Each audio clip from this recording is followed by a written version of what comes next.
Hi, I'm Lucy James, and I listen to the One Up Gaming podcast. Do you have trouble sleeping? Tossing and turning all night? Nothing you do seems to help. You're not getting your recommended 6 to 8 hours of sleep each night. Well, now there's a solution. Now there's Fat Cat Fly. With Fat Cat Fly, you'll easily get the sleep that you deserve. Download for free on the iOS App Store, and you're guaranteed to get a good night's sleep with very few side effects, as you help a fluffy kitty eat all the junk food that he wants. Side effects may include sleeplessness and desire for cheeseburgers if erection lasts more than 5 hours. See a physician. Try Fat Cat Fly today. Visit facebook.com/fatcatfly because you deserve a better life.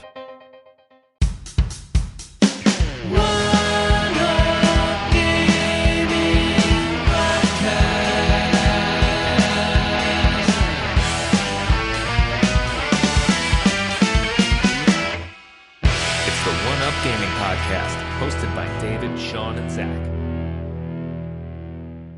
Hey there guys, welcome to episode 199 of the One Up Gaming podcast. I'm your host Chris Bowering, and today we have founder of the site, David, here joining me. Are you going to say anything, David? It's annoying when people don't speak in it. It is really annoying. How are you anyway, doing, Chris? Yeah, no, I'm not doing bad. What about yourself? I'm okay. Bit of technical hiccups, but we've hopefully got something sorted. Yeah, no, we haven't just spent 40 minutes trying to work this shit out. Nah, not us. No. We're tech savvy. Exactly. For anyone who doesn't know, the One Up Gaming podcast, each week we talk about the latest gaming news, what games we've been playing, and usually somehow David derails the conversation to go into inappropriate topics. Topics well spent. Not really. You go into some bizarre places, mate. Do you reckon? Yeah, I really do. Considering you're the oldest, and so technically you'd think the most mature. You take us to some weird places. I would be wrong. Who else has got a Sega Rally tattoo? Yeah, very true. Actually, I've been thinking about that myself. I've been kind of drawn to the idea of getting like a sleeve, to do with like my favorite video games. You can't nick my idea. No, but like having a decent one. Ooh, bitchy. Like, like I don't know if they're cringy or not, but I had some ideas of having like Earthworm Jim. No, good games. Having like, for example, sleeping dogs written in Chinese characters. You know the game Sleeping Dogs? I thought you were going to say you want to sleep with dogs. No, fuck. The open world action game Sleeping Dogs, like I said, we're taking it to weird places, David. I also wanted to get stuff like the slogan from The Last of Us, Endure and Survive. And I thought as well, because one of my favorite games growing up as a kid was the Jak and Daxter series. And having, because you know who the precursors are? I've heard of the game. You've heard of the game, so you don't know anything Jak about and the actual game. The Precursor's Curse or whatever. Precursor Legacy, yeah. Well, basically, I was close. The precursors are like gods in that universe, and there's like their own ancient language. And I was going to get like, I don't know, some kind of initials or something in that language. That could be all right. I mean, it sounds. I'd have to draw it out, but like I've got it in my head, and it would actually be, if I committed to getting tattoos, because this is the only way I would get tattoos, and I'm still not 100% committed to obviously to even getting any tattoos. But if I was gonna do it, this is the way I'd do it. Yeah, I mean, I never really drew my designs out or where I wanted them. So I said they were the 4 main ones on the forearm, and then the other ones at the back. So I'll have 1, 2, 3, 4, 5, 6, 7, 8. I'll have 9 tattoos all around the bottom of my arm and my palm. No, is it the palm? No, yeah. Palm's the inside, the backhand. Backhand, yeah. Yeah, So you say you had no idea where you wanted. So you just say, "Look, here's an image I got off Google Images. Fucking put it anywhere." No, I did sort of say the Sega Saturn sign I wanted front and centre. Okay. And then I thought I'd have the Sega Rally one big at the top of my arm. And then the other two, I just put them at PlayStation's older than Xbox. So I went Saturn, PlayStation, Xbox, so it goes in order. Yeah. But technically speaking, yeah, I just sort of like thought the size of the actual logos and the tattoo design, I thought Sega one on my wrist, Ridge Racer on the back of my arm, and because of the Street Fighter and the Virtua Fighter logos being quite long, they can go up the insides of my arm between the tattoos. So it will form a sleeve, and then once I've got the other logos done, I'll then go back in a month's time and get some sort of backgroundy sort of stuff done to try and link it all together. Yeah, try and make it like one cohesive tattoo. Yeah. And then I've got ideas for the top of my arm about sensible software. Right. Yeah. How are you going with getting the One Up Gaming team on what is it, Sensible Soccer? They've said yes. So I'm gonna be in that game. They've said yes. Can I don't want to go into too much detail. Do you have to be the captain? I don't honestly know. They just said we needed 22 names for the team. I think I should be captain. I think you should be a left back. I don't even know what soccer is. You just wrong. Football. That's what you are. I don't know. Maybe a striker, maybe?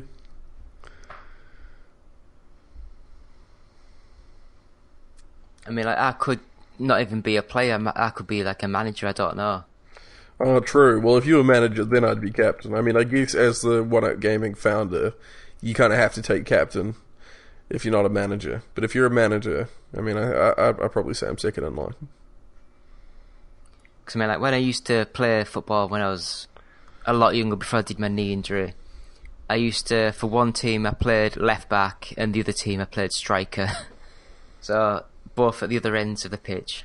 The only ones I know is striker and goalie. Yeah. And then there's just a whole ton of guys who just run in the middle. Alright, anyway, before we go any further, some general housekeeping for the episode. Our sponsor for this week is Zencastr. Zencastr is $20 a month for its basic subscription fee. With that, you get unlimited guests, unlimited recordings, and a live editing soundboard, amongst other features. And with One Up Gaming, you can get 20% off Zencastr with the code OneUp20. So, if you're looking at hosting some kind of podcast or kind of maybe a let's play with your friends or something like that, Zencastr is the way to go.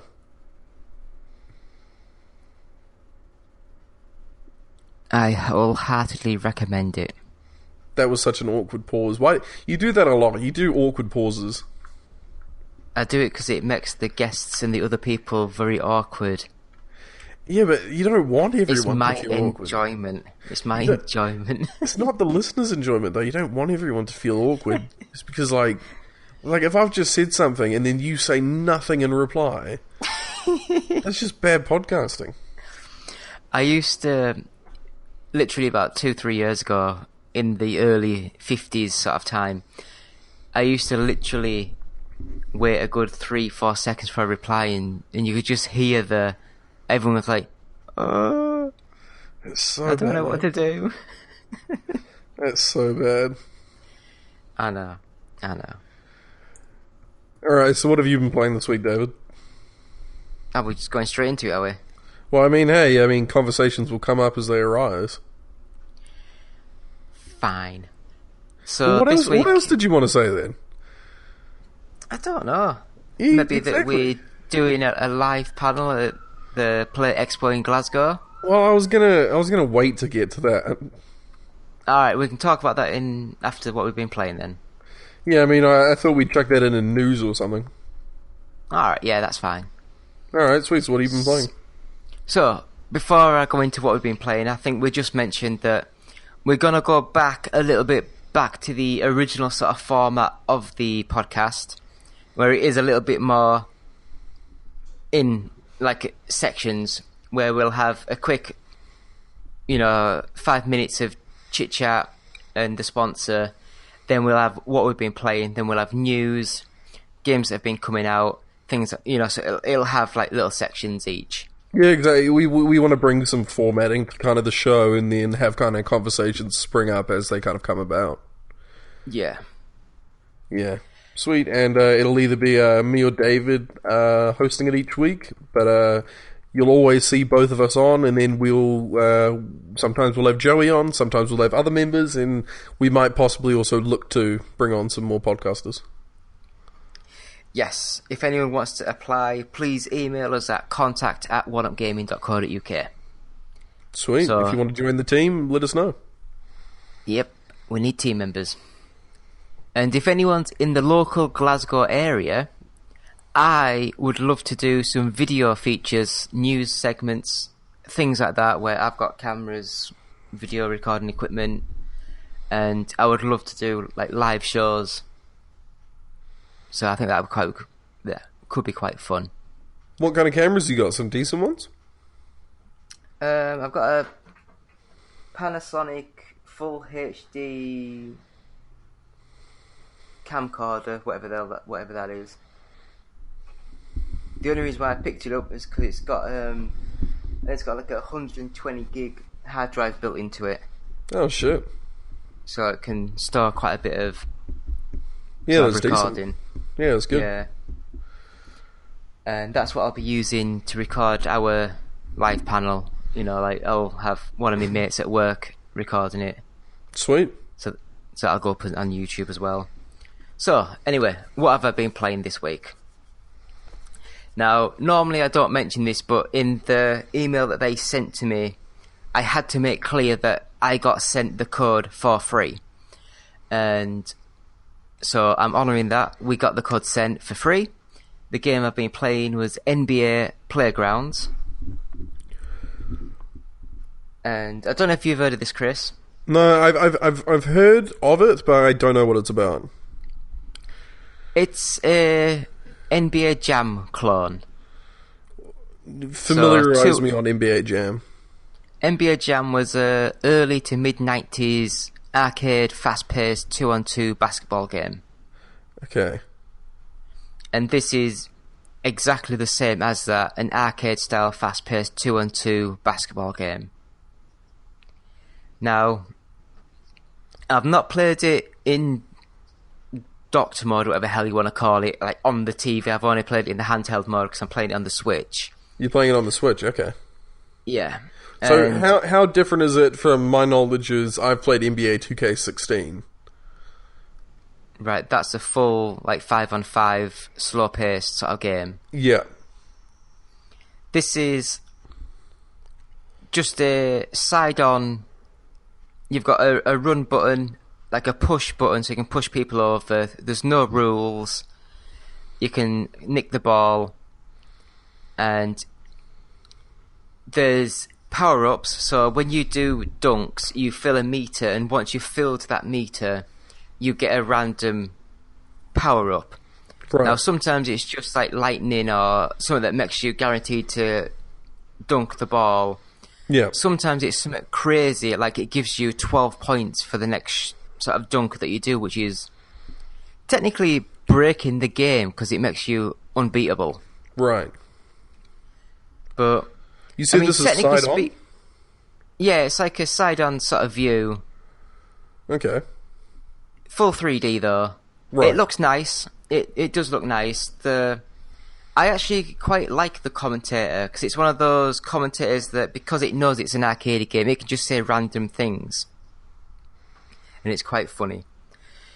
I will say, I guess like you, Chris, I know nothing about the NBA and the official NBA teams. No, I mean I don't. I mean I played a little bit. I don't know about the NBA teams and stuff, and I've played a little bit of the games, like the 2K games. Because like with this one, it's got all the teams, and each team has got 4, 5, 6 members. Some are existing members of today, and some of like classic players from yesteryear. Okay, I'm looking at some footage of it now. It's actually got a really cool art style. Yeah, I think it looks quite nice. It's taken the NBA Jam sort of aesthetic of being like cartoony-fied with big heads. Yeah, it's almost like kind of like a Pixar cartoon. Yeah. And I mean, to me, it plays nice, it works, it's a fun little game to play. The only negatives I had was when you're doing the shooting, if you let go of the ball or dunk it, perfect timing, you get an extra point. So instead of like being a 2-point or a 3-point, you get 3 or 4 points, right. Which I don't like that. Yeah. And I've only been playing it for a few hours, but even now I still can't work out whether you let go of the ball at the end of the jump or if you have to let go of the ball when it wants you to let... Do you know what I mean? I can't... Sometimes I get the extra point, sometimes it's just a little bit weird. Yeah, no, I used to have... They had a similar thing in NBA 2K14 where there'd be like a rating system where you got like an A, B or a C for your shot, and I could never tell where like the prime point of letting go of the button was. Yeah. So that's just the negative, really, of that. And the only other thing I would say is it doesn't seem to have the fast flow of the NBA Jam games. It's a little bit... I can't quite describe it. You know, it's just a little bit woolly. Right. I don't know what you mean by woolly. Yeah. But I mean, I think it's a £15 game, so like $20. So... How does multiplayer work? Is there local kind of co-op, or is it just online only? There's local multiplayer and there's multiplayer, but unfortunately I've only got my girlfriend in the flat and she doesn't play games, so I've not been able to play it locally. Yeah. And with the Switch version, there isn't any online multiplayer. That's getting patched in a few days. Yeah. I'm still watching some footage, and I just saw a guy do a jump about 8 meters into the air, swing it behind his back, and then miss the dunk. But I will say, for £15, I think it is very much worth the money.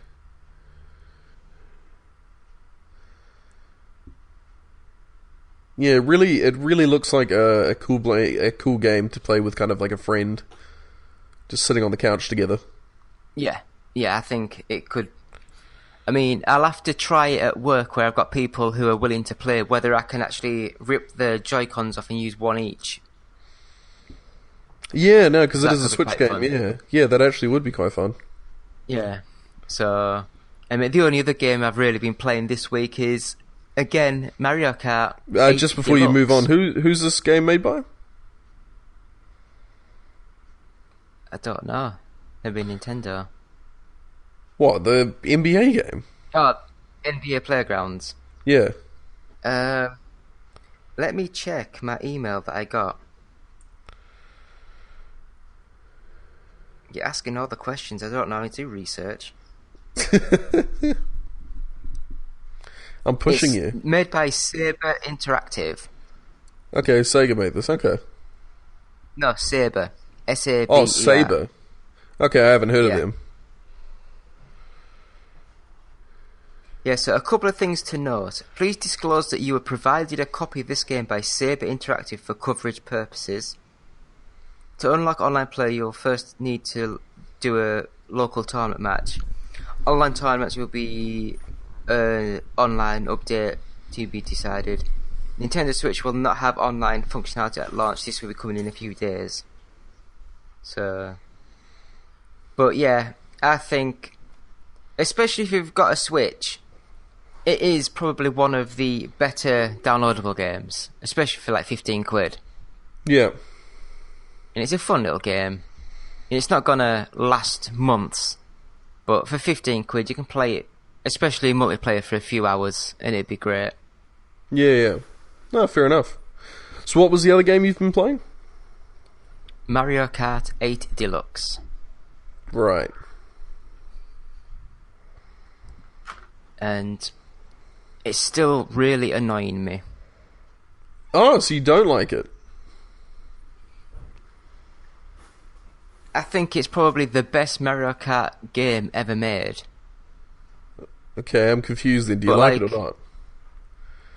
Yes, but once you get... I did the 50cc, the 100cc, and when you get to the 150cc sort of speed, Yeah, I've you heard have it to gets do a the bit... race. You have to do the race perfect, and whenever you're in the lead, you get blue shell, red shell, red shell, blue shell. Yeah, I've heard and the it- 150C and 200C is like in a different Really level. pisses you off. Yeah, but that's the thing. It just... It's a great game, but it just annoys me. Yeah, no, I understand. But yeah, I've not really played that online. I played it once online, and I thought, meh, it worked, and then turned it off. See, Mario Kart to me is one of those Nintendo games. Like I have a big thing about, I feel like a lot of Nintendo games are considered amazing masterpieces purely because of the nostalgia people have for past entries in the series. Like I've played a little bit of Mario Kart 8. I've watched a little bit of it, and it just seems like a very average game to me. Like, I mean, it seems like a fine kart racer, but it doesn't seem like this 9, 10 out of 10 that people are calling it. I would say it's a 6 out of 10. Yeah, I mean, I'd say it's a fine game. I've played my fair share of kart races, and when people say nothing compares to Mario Kart, I mean, I've played plenty of games where I thought they were on par with Mario Kart, or, they were decent kart races, and I don't see how Mario Kart and Mario Kart 8 specifically are these masterpieces. I mean, they're decent games, but they're not groundbreaking. To me, the best kart races you can buy are back on the PS3 and the Xbox 360. And probably Right. the Wii as well, and all the other platforms. And that's the Sonic and Sega All-Star Racing and Sonic All-Star Racing Transformed. But see, that's what I'm talking about. That's what I think it is. It comes down to what nostalgia. What do you have nostalgia for? So a lot of people have nostalgia for Mario, and I think isn't Zelda in Mario Kart 8 Deluxe? Yes. Yeah, so they have nostalgia for those characters, so they like playing a kart racer about those characters. You just said, like, some kind of Sega kart racing game is yours, of course, because you love Sega Rally. Well, and no. No, but If it's you the read Sega brand. reviews- If you read reviews, they all say that game was so much better than the Mario Kart 8 that came out. Yeah, and I mean, see, I played the actual game itself. Yeah, I played Jack X, which Joey, our youngest member, has never even heard of, which fucking blows my mind, because he's only like 3 years younger than me. I played Jack X, and I thought that was a far superior racing game to something like Mario Kart, but I'm also biased because I have a massive amount of nostalgia for the Jack and Daxter series. But I thought, design-wise, that game was way better. Do you know what my favourite ever... I guess it's not a kart game, but it's like a car combat sort of game. And that was Rock and Roll Racing. Okay, I've never heard of that one. You Philistine. I what? It was on the Sega Mega Drive and the Super Nintendo. It was an amazing game. I'll have to take your word on it. You don't have to take my word for it. You can actually go onto YouTube and see some amazing footage of that game. Okay, what is it called? Rock and Roll Racing. Okay, I'll look up that. You look up Jack X. I actually looked up Jack X last week, What do you think of it? and it looked a lot more, not like a kart racer, much more like just like a normal racing game. The camera seemed a lot, the closer behind the car, and the car was bigger on screen. Yeah, it's than a more lot it's of the more kart akin to a races. race. No, it's more akin to a racing game than a kart racer. Yeah, but it looked alright. I mean, it looked like what I would call a budget sort of PS2 sort of game. No, I wouldn't call it budget. It was a really good game at the time, and it's actually re-releasing this year on PS4. Dear God, I'm looking at SNES games. Taking me back, David. To a time that I don't even remember, because I was not even born yet. Oh, shit. I think the SNES was overrated. So is the NES. Well, I wouldn't know. I never played any of them. I feel like I'm missing such a big part of gaming history by being too young to have played, like, the original kind of Nintendo consoles. Like, I came into gaming when PlayStation was kind of taken over. Now, the first console I ever bought with my own money was a Sega Mega Drive. It looks alright. Rock and roll racing, it looks alright. It was the sound that was the main killer of it, though. It was amazing. Well, that's probably a thing then, because I've muted it while we're talking on here. Yeah. It used, like, proper digitized synth to recreate the rock and roll sort of music. And for the time, you got to remember, at the time, it couldn't actually have music like that, and it was just mind-blowing how good it was. Yeah. So, Chris, what have you been playing this week? I played a very small amount of one game and a very large amount of another. I played for a couple hours a game called Invisible Ink. Wasn't that the free game on PS Plus? It was a free game on PS Plus a little while ago. Right.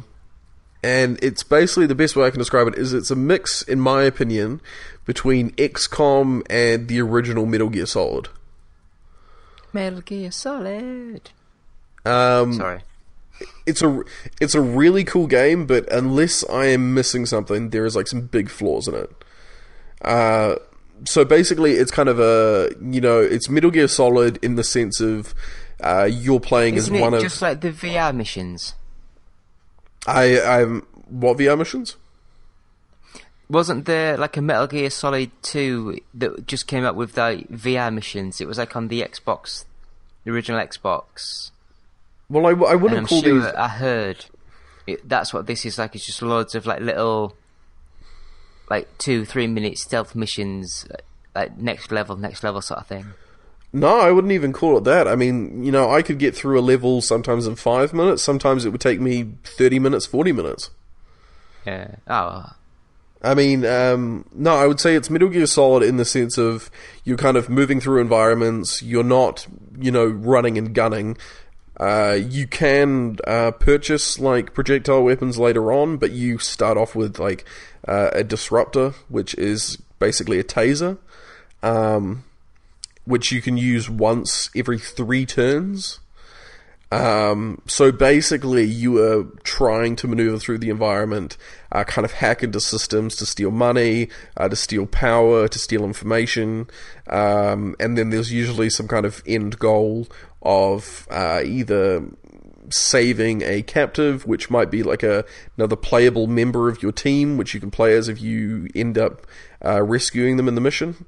Or it might be finding specific gear, finding weapons, finding out information.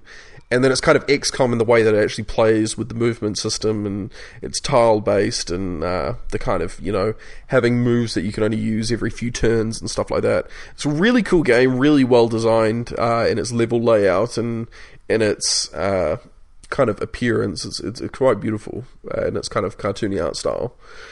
But the biggest flaw was it seemed sometimes like there was almost no way for me to get through a portion of a level.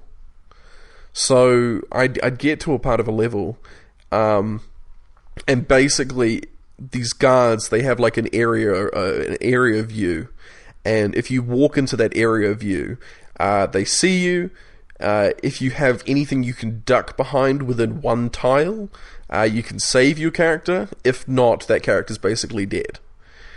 and I would have points where there would be a guard standing in a doorway, staring into a room, and I cannot get close enough to them without going into their area of vision, which is where I get shot. I have no projectile weapon to fight them with, so I have to get right up in front of them, and they're not moving. So they just stand in the doorway, and I have no way of approaching them or exiting the room because that's the only exit. And then with every turn, the enemy alert level rises, so you've just got more and more guards, and then you get to the point where you've got 3 guards blocking the doorway and still no way to get out. So I mean, the fact that the game doesn't give you any kind of luring system to be able to distract an enemy and get them to investigate an area while you sneak past just seems like a massive gameplay flaw. Maybe you're just too good. What do you mean I'm too good? I was killed several times. That's what it's called, isn't it? Isn't it like Invisible Ink Kamikaze Edition? So yeah, basically what I was saying, it just seems like there's some flaws in the game that make it kind of unnecessarily hard. Yeah, but I think it was just a very, very... I think, was it just one developer or a couple of developers? You know, it was like a very budget sort of game. Right. I mean, it seemed quite polished for what it was. It just seemed to have some big drawbacks in it. I think it took years to make. Literally, years. So, what was the other game you were playing then? So the other game I've been playing, which I've been playing a hell of a lot of, is Ghost Recon Wildlands. Now, that's the sort of game that I would enjoy, apart from I don't play online games. You don't need to. I've been playing this entirely single player. I haven't played online with anyone once. And I'd say I'm a good 25 hours in. Ooh. So I've actually very much enjoyed playing it on my own, not playing with other people. I'm sure it would be really enjoyable to play with a couple friends. Obviously, I don't have anyone...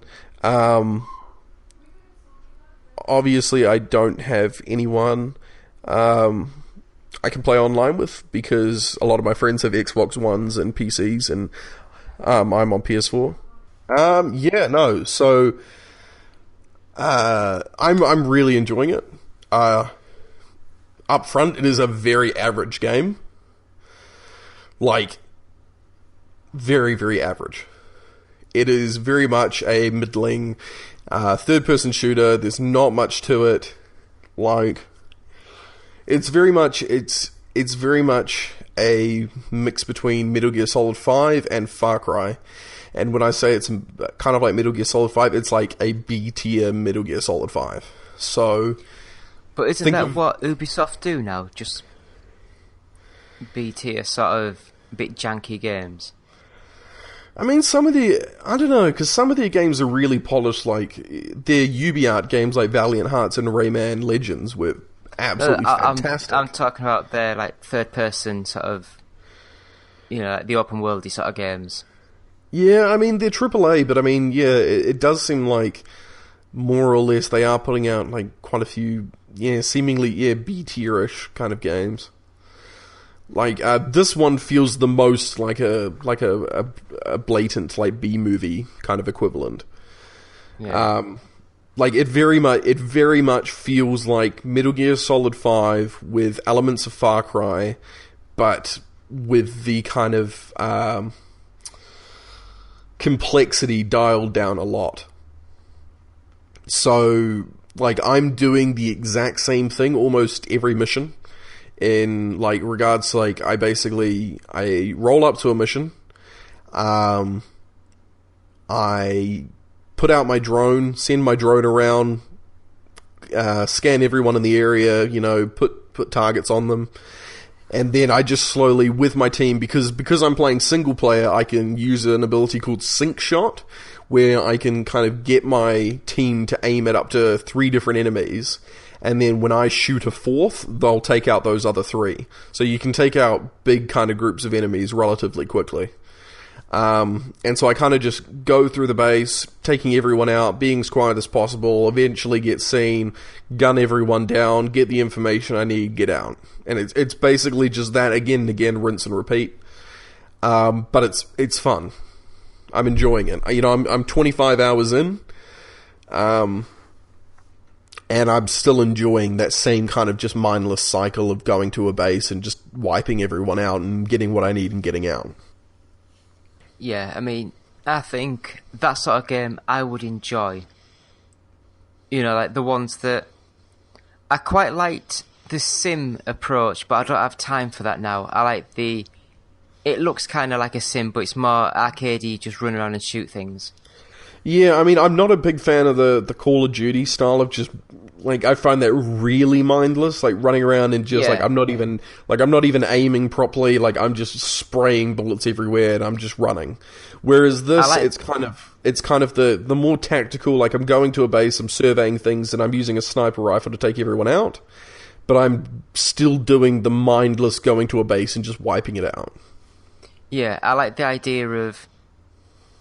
It's got the pretense that it's more of a sim than it actually is, but in reality it is a basic arcade shooter.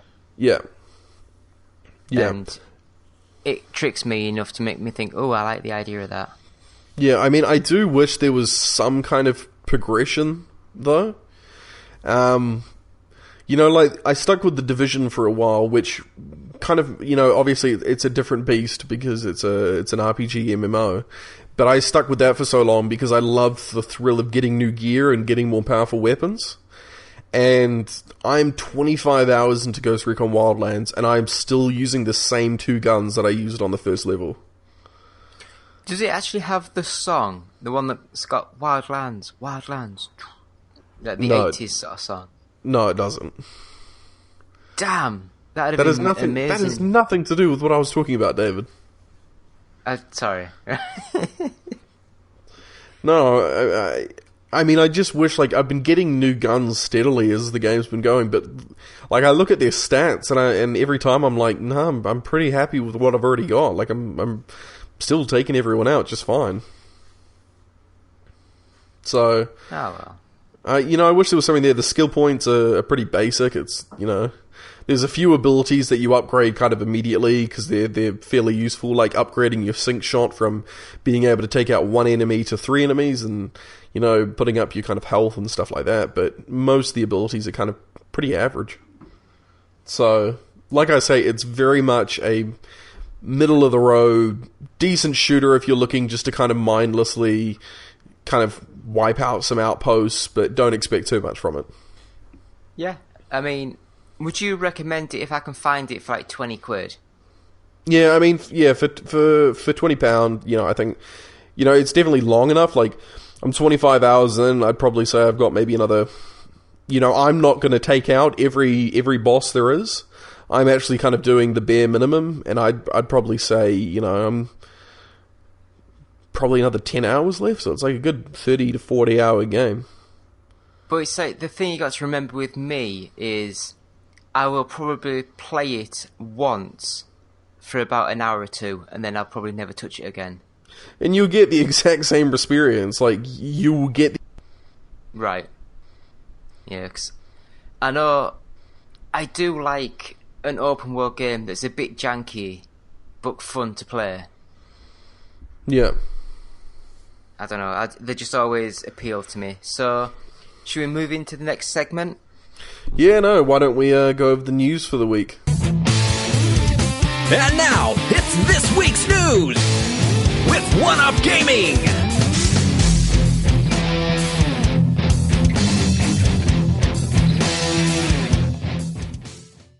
So the first piece of news we've got for this week is that Darksiders 3 was announced through IGN first.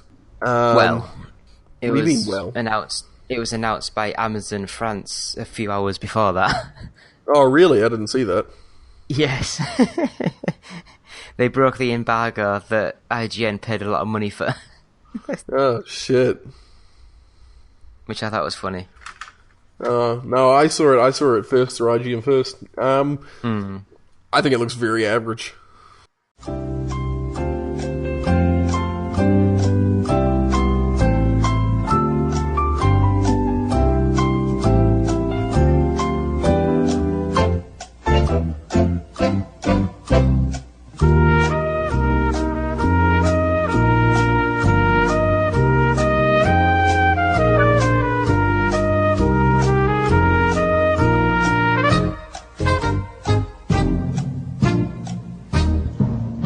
Hey there, guys. Sorry about that. Microphone issues and such. So we'll carry on from where we left off. We were talking about Darksiders 3, the announcement of that new game. Yeah, David, what do you think? What do you think about it? I don't know, because I enjoyed the original Darkstalkers? No, that's the fighting game. Darksiders. Yeah. And I enjoyed the original sort of game, but I never played the sequel. See, I played all of the first game on PS3. Thought it was a very okay game. Didn't think it was great, but thought it was fine. Then I played maybe 3 to 5 hours of Darksiders 2 on Xbox 360 and found it incredibly boring. Was not a fan of the sequel at all. And looking at the caliber of games that have like come out this year and last year, with like Uncharted 4, Horizon Zero Dawn, Zelda Breath of the Wild, looking at the gameplay for Darksiders 3, it looks very much like a slightly more polished PS3 game. Like, the animations look very... So you're not looking forward to it then? Mechanical. You know, the animations look very mechanical in both how she moves and the combat. The graphics, the actual art style is not very impressive. And considering the company that used to publish these games went under, I don't know how this developer is kind of going to sell enough copies for this game to have kind of met the kind of bar it needs to meet.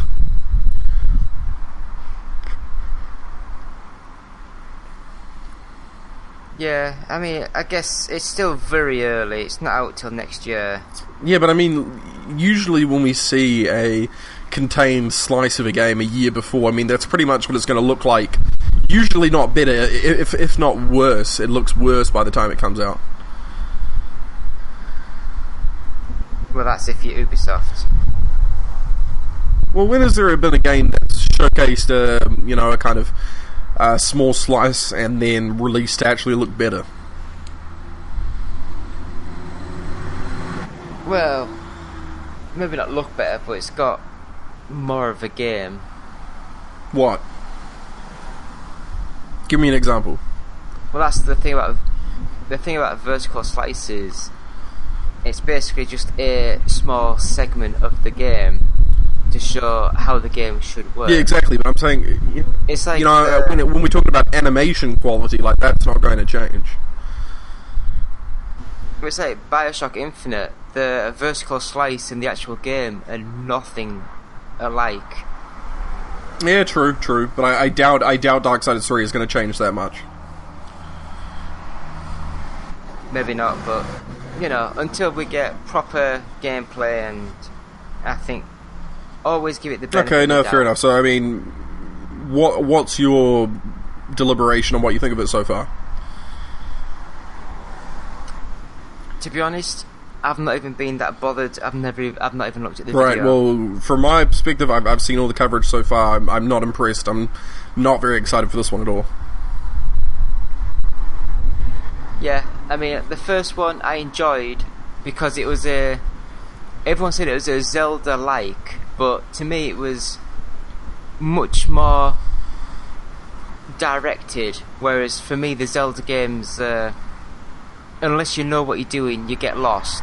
But this game, the original Darksiders, I mean, it was quite linear. it was much more, and I quite enjoyed that 'cause, I basically just walked exactly where it wanted, and I liked the fighting mechanic. I thought that was quite I good. think the fighting animations actually look worse than they did in the first one. I might have to have a look at it. Yeah, we'll just pull it up now and have a look. But we'll move on from there. We got 2 kind of leaks from Ubisoft this week.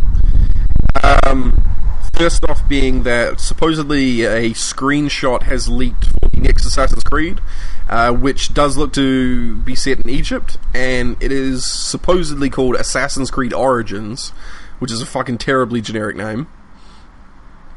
And the second piece of news is that a video production company has been working on a live action video for what looks like a Western game. And it's been confirmed by some pretty notable journalists that this is not a live-action trailer for Red Dead Redemption 2, and that it's for a different game.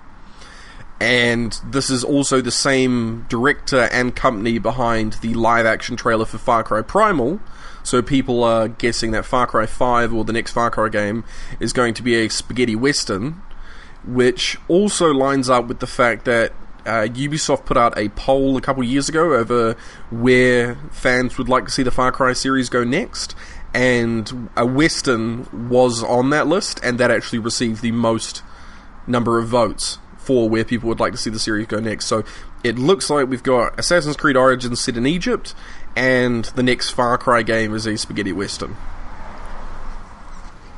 Yeah. What do you... And the Far Cry game does line up with some emails that I got sent in December last year.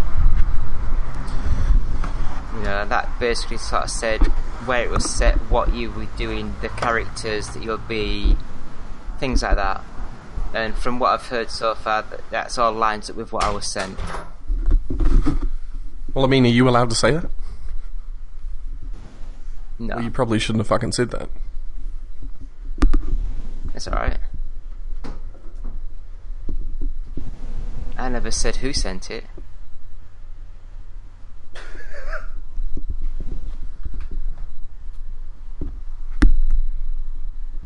You still probably shouldn't have said it. It's alright, everything that's been leaked so far was within that sort of letter. Okay, okay. But what do you think about these? I mean, are you excited for either of those announcements? An Egyptian Assassin's Creed and a Western Far Cry? Right, one, I hate Assassin's Creed with a passion. Okay. I think it's one of the worst playing games I've ever played. Really? In my Okay. life. I mean, I'd say they're average. The fact that I just think that the animation is over the detriment of the movement of the characters. The fact that the characters don't move exactly where you want because it has to prioritise the animation to look nice. I mean, I think it depends on which entry in the series you're talking about. I thought Assassin's Creed 4 Black Flag was a great game. No, really? I hate that. Yeah. See, I thought they were all average up until 3. They were okay games. Then 3 was just straight up bad. 4 was great. Unity was average. Syndicate was quite good. I liked Syndicate's story, but it was the movement and the characters just jumping randomly. I thought it. From Unity onwards, they kind of improved the parkour system quite a lot. No, I still hate it. Okay, well, fair enough. Taste. What do you think of Far Cry, the next Far Cry being a Western? Again, I played Far Cry 3 and thought it was enjoyable. I played Far Cry 4 and thought, oh, they've just made the exact same game, just changed the characters. And then Far Cry Primal I never played, and then Far Cry 5 unless it's another 2-3 years away, I don't really care. Most people are saying that it looks like it'll probably be September, October this year, because if it is a Western, they won't want to release after Red Dead 2, which is, probably going to release November onwards, either November, December this year, or sometime next year, and people will not want to play a Western after they've played Red Dead 2. Didn't Red Dead 2 sort of basically say we're coming out on this date, like September? No, they just said they're coming out fall 2017. I could have sworn there was some leaked GameStop sort of... No, nothing I've heard. Posters and stuff with the... No, I thought it was just fall 2017, so I mean, I think if this is a Western, if they come out before Red Dead 2, then they'll be able to kind of jump on the hype train that people have for playing Westerns, and maybe people will be like, oh, I'll play Far Cry, get my fill, and then, I'll be even more excited for Red Dead 2. And plus it does line up with the kind of 18-month churn around that they have, because there was, 18 months between Far Cry 4 and Far Cry Primal. And I will just say, if there is an edit point within that, then I might have said something I maybe shouldn't have said. But anyway, carry on.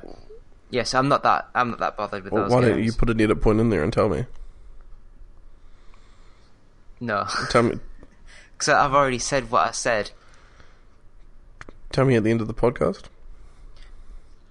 So now I'm thinking that the date that I said might have been an email. I don't know if it was released or not. You're an idiot. You say so many things you shouldn't say. I know. Anyway, I mean, I don't know how I feel about this. I mean, the last 3 Far Cry games have been on my kind of top 5 games of the year. Every time they've come out, I just think Far Cry has some of the most satisfying gameplay kind of in all of games. And, you know, I think a spaghetti western could be a cool route to go down, but I'm kind of disappointed that they're not doing the whole Jurassic Park theme, because I think that would just... Nothing will top Carla Juarez. You reckon? You joking? Yes. But I mean, what... They were bad Yeah. games. But I mean, what do you think about that? Like, I've been really kind of hoping to get a Jurassic Park Far Cry game, because with the hunting and the all that kind of stuff, I think that would just, you know, be perfect for the series. Now, I'm one of the only people who I hated that 80s Blood Dragon. throwback DLC. That Yeah, Blood they did. Dragon. Yeah, I hated I mean, I that. thought it was alright. It was an okay game.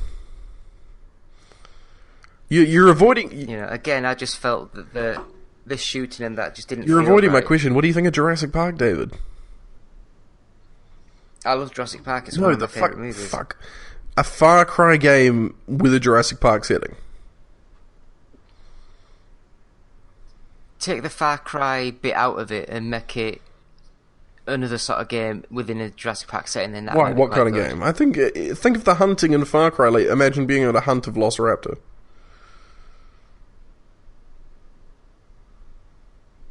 No, Alright, well, fuck you, David. I don't like Far Cry. Okay, moving on. Fuck you. Moving on. Tiny tidbit of news, not really have to talk about it much. Square Enix has dropped IO Interactive. Those are the guys behind the Hitman series.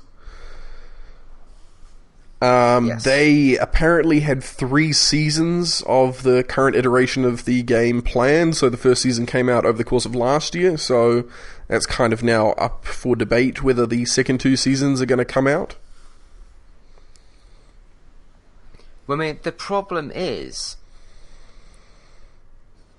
Square Enix probably owns the Hitman sort of like license. Mm.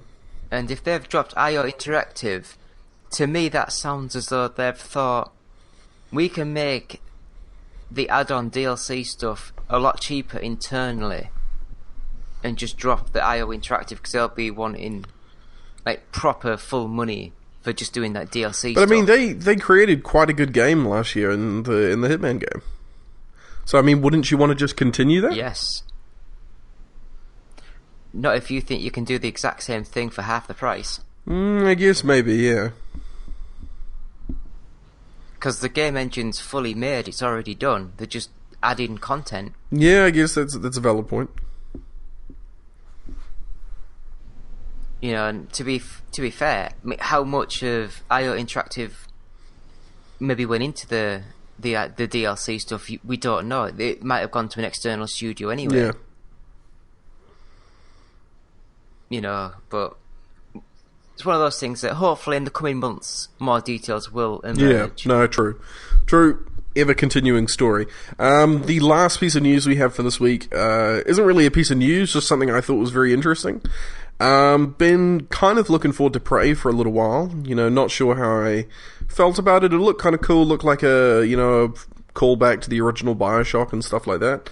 But IGN has just put up their review for the PC version of Prey, and it got a 4 out of 10, which is infamously low for IGN. They very, very rarely put out scores for games lower than a 5, so it has to be pretty goddamn bad. Yeah. And according to their review, it is because the game is so broken at the moment that it's almost unplayable, with corrupting saves, loss of data, kind of not being able to progress further due to certain glitches.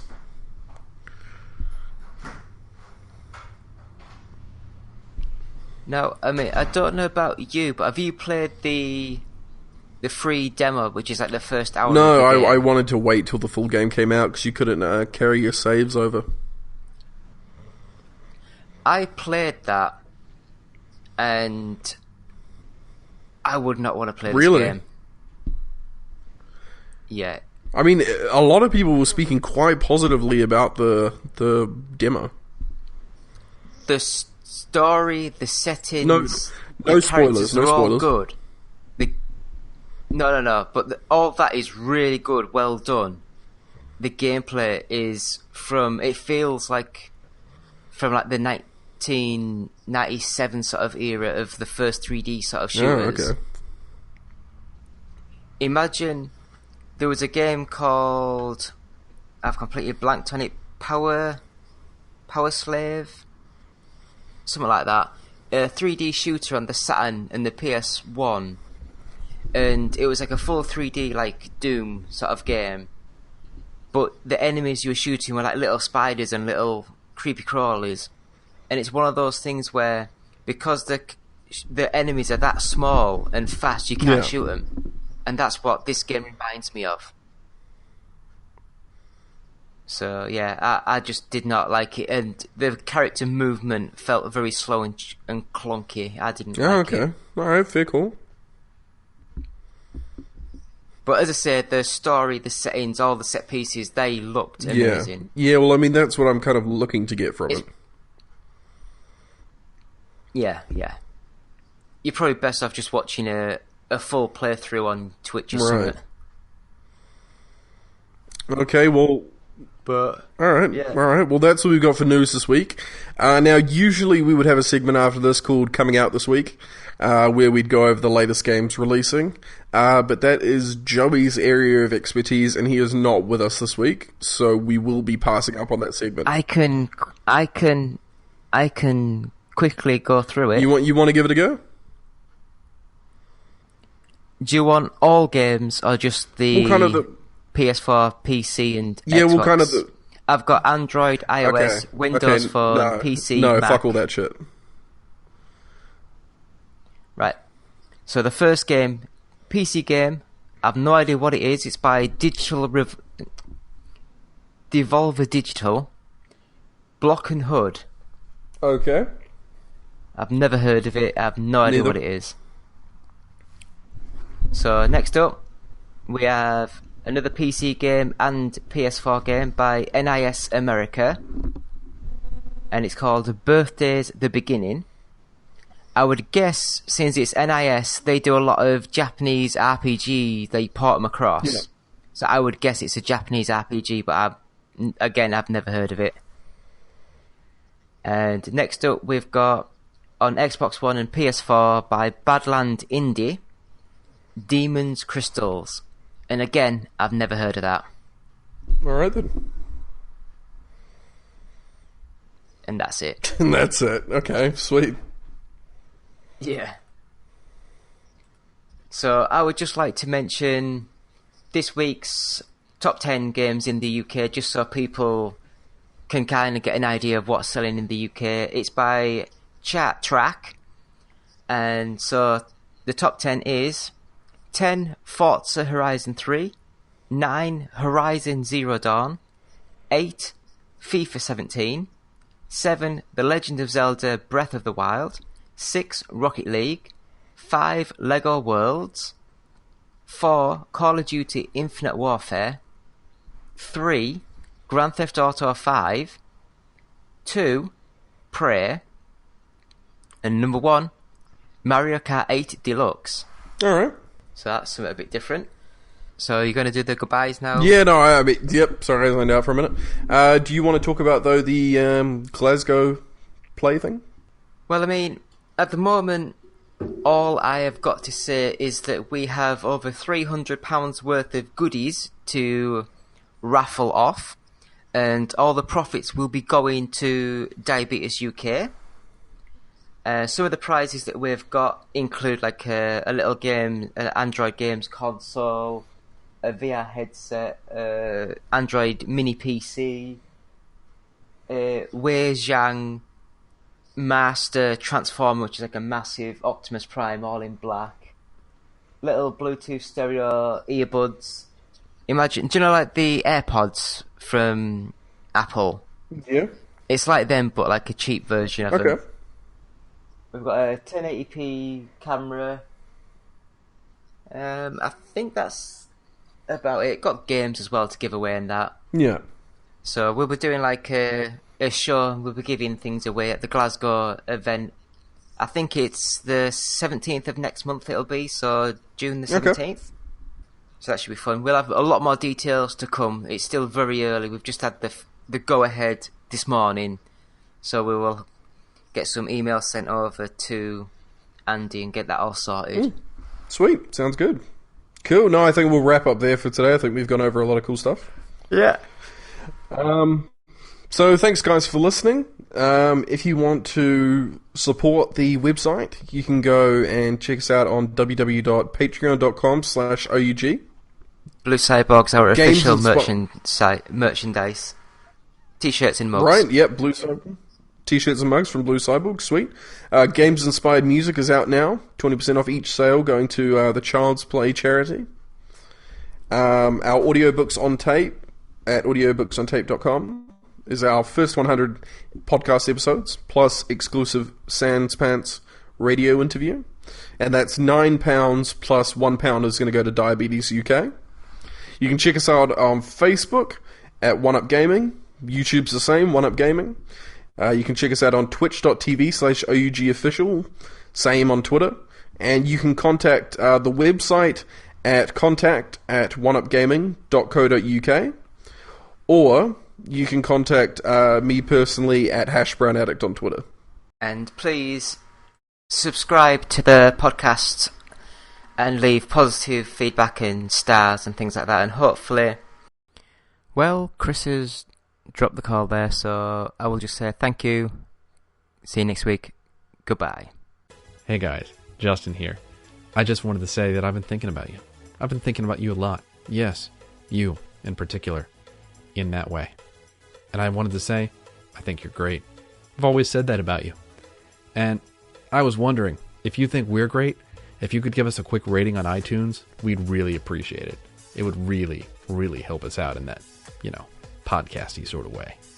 And if you're feeling particularly festive, perhaps even a little saucy, maybe stop by our Patreon page at www.patreon.com/OUG and see if you can't slip a few bucks our way. After all, every little penny or whatever space money they use in Europe helps out the show. Thanks for listening.